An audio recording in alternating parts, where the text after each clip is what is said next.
Every one of us faces doubt and depression at some point, but what sets us apart from the high achievers is the ability to keep on moving forward enthusiastically without waiting for someone else to encourage us. Welcome to the Gabriel TV. This is Tracy Anyango, and I'm not alone. I am with My name is Mokoma Gabriel. and Yeah, my name is Oiro Mwangi. Wherever you're watching us from, welcome to this session. yeah, this session is all about interviewing. Today we are going to interview about life in campus. We are in campus and we want to deal with the challenges facing students in campus. Uh, if I may ask, my friends here, Yes. how do you view life in campus? Let's start with Gabriel. Yes, life in campus is not an easy one. It's not a hard one. It is how you plan yourself. Oh, it's all about planning. If you plan well, it's going to be an easy one. If you don't plan well, it's going to be a rough one. So in campus, what I can say is life is a very good one. When you plan well, when you pray, have good friends, do the right thing at the right time, and life is going to be enjoyable and it's going to be well. What I can say that life here in campus, it's all about making choices. So when you make informed choices, you have an easy time here in the university. Well, when you make uninformed choices, bad choices, you end up enjoying and suffering the consequences. So it's all about choices. And among the 20,000 students here in Maseno University, we are different from different places, and we end up making different choices, and thereafter suffering or having the consequences differently. So yeah. Uh, in campus we have studies. What can you say about studies in campus? About studies, what I can say is that here in the university, you have all the luxury. You have to make your own choices. The lecturer is not there to follow you. So maybe the person who communicates the message is the class rep. So it's up to you to make sure or to decide whether you're going to attend or not to attend. Basically, knowing that very well, your parent back at home is very sure that the course you are taking, maybe it's going to take 4 years. So by the time 4 years are coming to an end, your parent or your guardian is expecting that you are going to graduate. So basically here in the university, it's all about someone interest on wanasema ni kujituma. Vile ambavyo unajituma, basi ndio pia masomo yako labda itakuwa fiti zaidi. My friend, the journalist Gabriel, what is your view and what can you say about studies in campus? Well, studies in campus, it's a must attend. You must attend the classes, you must attend the lectures, the lecture hall. Out there, your parents expect you to be in class studying. But there is a notion that, I don't know, when you study, when you go to class, still you must do the exam. And when you go there, it's not practical enough.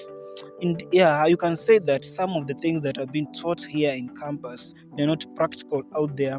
But now the knowledge that you gather here in campus is going to broaden your mind to think well, to execute your duties very well. That's why you are taught a lot of theories, a lot of things. That's why to shape your mind to be a better person out there. It's not only about the skill. Yes, you can have the skill, but if you don't have the knowledge to execute your skill, it would be very difficult to manage. So as per me, studies in campus, it's very good to study. Everything is good, although there's some hits and misses, but at the end of it all, studies in campus are going on well. There is no cause for alarm. For a student in campus, he or she must eat. So, what can you say about the prices of food in campus? The prices of food in campus, of course, is not an easy one for each and every student. We find that most of the students end up eating in vibandas or kibandaski because they cannot afford food in the hotel, which goes for up to I think the cheapest food is around 70 shillings, just around 2 chapatis and maragwe. So it's a bit difficult for a student to afford that meal, lunch, supper, breakfast in a hotel. So you find that most students use the vibandaski, the kibandas, the mama mbogas there to get food, although it's not quality, but as long as wanasema heri kushiba. But food in campus is not plenty. Most students are suffering. Some go up to one day without taking meals. Kuna wanasema wanatumia notion inaitwa kuinama. So kuna wale ambao wanainama, you find that most of the students watch movies from around 7 a.m. in the morning up to saa 5. Then they wake up and try and take lunch and breakfast, so that to reduce the cost of taking lunch, breakfast and supper, you will take one meal or 2 meals a day and your day is off. So I can say that food in campus, not every student can afford quality food, but some can, some cannot afford. Yeah, Waweru, the journalist, Yeah. what can you say about the prices of food in campus? So, speaking from out of experience, basically when I was in first year, I used to spend less than 100, by the way, for maybe breakfast, lunch, and supper. Less than 100. I used to attend the school mess. The at least food there is a little bit comrade. It's sold at a comrade price. So I used to maybe in the breakfast, maybe I spend around 20 bob, lunch 30 and supper 30. So simple calculation, that is 8 bob. And then now after maybe first year, second year, tulilent nje.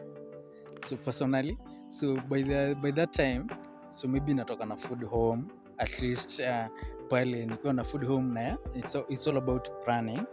So nikiwa na food kwangu, labda nimetoka na mahindi nyumbani Yeah. nimetoka na stock home, wanasema ni stock, ukienda home unaendea stock. So nikiwa na stock home, nikiwa nayo kwa hawa, at least nitaanza kuimanage vile, at least nitaanza kunisukuma na kulingana na ile stock yangu, basi naweza kuibalance, ku make sure that hata kama nitakuwa nanunua stuff zitakuwa ni kidogo tu. Yeah. Okay, a student in campus gets help. What can you say about the issue of using help? There's different ways of using the help. How are students using their help? The core mandate of the government giving students help is to cater for their upkeep and school fees. So help is primarily used for school fees and for the upkeep. But now you find that some students who their parents are paying their fees, they use much of the help money for sherehe and other things that are unnecessary. But most students who get the money use it for the right purposes, such as paying school fees and for upkeep only. So basically, when I'm waiting for help, tunasema ni mshahara is the salary for the students. Yeah. So because finally kuna ni loan to by the end of the academic years, kuna ile payment. Lakini pia about the help, unajua zile sasa, the time I'm waiting for help, also my landlord is waiting for it. Because when the money is dispersed, the first thing I think about it, the first thing I want to make sure that my landlord is sorted. So that's the first thing that I do. Of course, the remaining part of money, I use it wisely to ensure that my stay here in the university for a semester will be easy, to make it easy here in Maseno University, as well as maybe basically project money, buying maybe books here and there. Yeah. According to our journalist here, Gabriel said that some students use their help to kupiga sherehe. How do you view this thing of kupiga sherehe, like drinking in campus? Of course, many students wako pale Red Liquor, and enjoy their life mostly in the weekends. Of course, it's not the right thing to do. but you can't control some of these students who are pigaring sherehe, taking all kinds of drugs, are used to it before joining campus, so you can't control them. When you join campus, there's a lot of freedom. Nobody is going to control you that don't do this, don't do this. No, it's about you. Now you decide. If you decide kunywa keg or don't know chrome guinness, it's your own decision. But now if you make a wrong decision, it is going to haunt you. A wrong decision is going to make you suffer. So it's right for every student to use his or her money properly, and because when you use this money for sherehe, at the end of the day you're going to pay for it. And when you start remembering that this money I used it for sherehe, it is painful to repay it because it's a loan. What about you, kupiga sherehe notion? Kupiga sherehe is part of life. It's part of us. Unajua in life the stages, and when you pass that stage in future you labda utarudia nyuma kupiga sherehe. So fadhali saizi we are youth, you have the energy.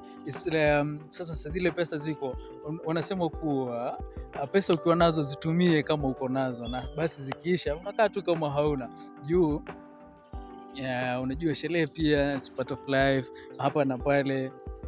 So mimi ni kupiga sherehe na support. This thing of kupiga sherehe. Don't drink and drive. Unapiga sherehe responsibly. But make sure you smoke and fly. Smoke and fly, because it's the only thing that you can do. Yeah, you drink and don't drive. You smoke and fly.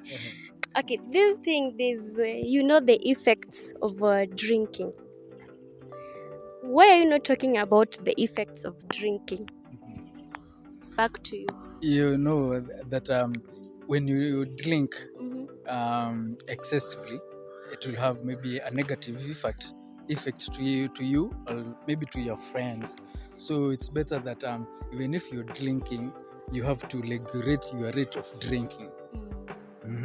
So that also maybe you are not drinking alone, you have friends. So for you also to have a good relationship after and before and after drinking, so make sure that you have good friends, because you have those friends, they will not control your drinking, because they want, after you drink, now they will take advantage of your situation, maybe beat you up, steal your properties.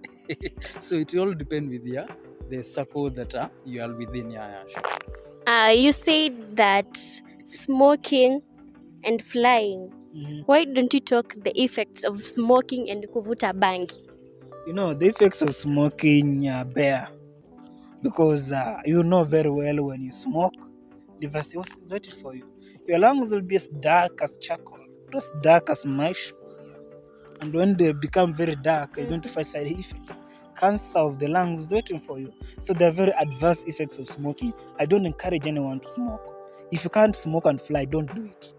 Only if you can smoke and fly. But if you can't fly, why smoke? Don't. Yeah, we have heard all about the drinking in campus and kupiga sherehe. There's this issue of dressing code. As we are here, there's a way we have dressed. Sure. I want us to address the issue of dressing code in both. Let's start with ladies. Yeah. Sincerely speaking, is that it's like most of the girls, when they come to university, they practice all kind of dressing. Since back then, back in the society, back at home, there's the restrictions, there's those kind of clothes ambazo hauwezi vaa nyumbani, lakini sasa ukikuja huku university wanasema ni campo, basi kuna all kind, kuna hizo mini skirt, kuna top crop, ama inaitwa crop top. It's called crop top. Yes. Ama utapata tu mwingine amefunga tu bra na ametokelezea. So na unajua labda hiyo ya dressing ambayo haijafaa sana. Hata kama unakuta hata mwingine ya havai according to the situation and occasions. kuna vile tu unaona tu mwingine ako in proper dressed lakini anaenda hadi class.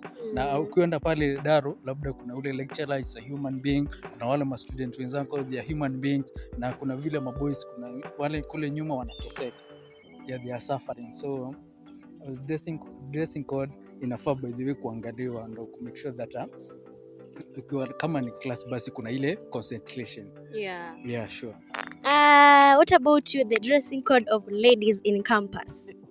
Well, they say my dress, my choice, so you can't control them. But my advice is that dress well, because first impression matters. If you're going to dress shagala bagala, then you're going to view you as a bad character. So your character, the way you dress, defines who you are. If you dress well, we're going to respect you. If you don't dress well, nobody is going to be concerned about you. We won't respect you if you don't dress. Please dress well. You know, there's a lady who was telling me that unajua zile nguo ambazo nazivaa nikiwa kampo, si zile nguo ambazo nazivaa nikiwa nyumbani. Nikienda nyumbani, mzazi anataraji kuwa niweze kuwa na ustaarabu mwingine, niweze kuvaa nguo ambazo zinazaa heshima. Kwa hivyo kuna mavazi mawili, ya nyumbani na ya kampo. Kwa hivyo swali ni je, mbona usikuwe mwazi? Kama unapenda kuvaa hivi, vaa hivyo. Usibadilisha akili. Na pia kuna tabia chora. Tabia chora ni gani? Tabia chora ni ile unamwona msichana amevaa minisketi lakini kila saa kwa anashukisha. Unashukisha nini? Si ulipanga kuvaa, kaa hivyo. Mambo ya kushukisha I don't know unafanya hivi. That's nonsense, eh? Kama uliamua kuvaa nguo ukae nusu uchi, kaa hivyo. It is very embarrassing meeting a lady kazi tu ni kushika na kushukisha the skirt. So my dress, my choice is not a good idea, because you're going to be viewed as a bad character but not a good character. Thank you. The issue of dating in campus. Mapenzi hayanaga huruma. The issue of dating in campus, what I can say is that it's not for the faint-hearted. It can work for you, it cannot work for you. It's something that you need to be very cagey about it. Make sure you follow the right procedure about campus dating, because most of the people in campus they came for studies. They will cheat you that they love you. At the end of the day, when they finish campus, they will forget about you, because there's a lot of distance issues, communication. Mtu ataangalia tu, after all dem nikishamaliza utapelekana wapi? There's no future. Maybe utafikiria ya tu dem nikishamaliza bado utakuwa campus, mimi nitakuwa huko nje. Na siwezi mngoja amalize ndio ni mdate ni mwake. Maliza ataanza kuambia, you know, I need to get employed, my future first. So there is a lot of problems that accompany campus relationship. Now also campus relationship, most people are not loyal. Most people have more than one or two girlfriends. If you stay too much loyal, you'll be heartbroken. They say if you love more, you'll be hurt more. So don't put a lot of energy in your relationships campus, because you're going to be disappointed at the end of it all. Tell me your part of dating in campus. Dating in campus, this dating and as well as mining. So pesa or tash. For you to date, you have to be financially stable. Because life here is expensive, by the way. Kuna hizo chef kuku.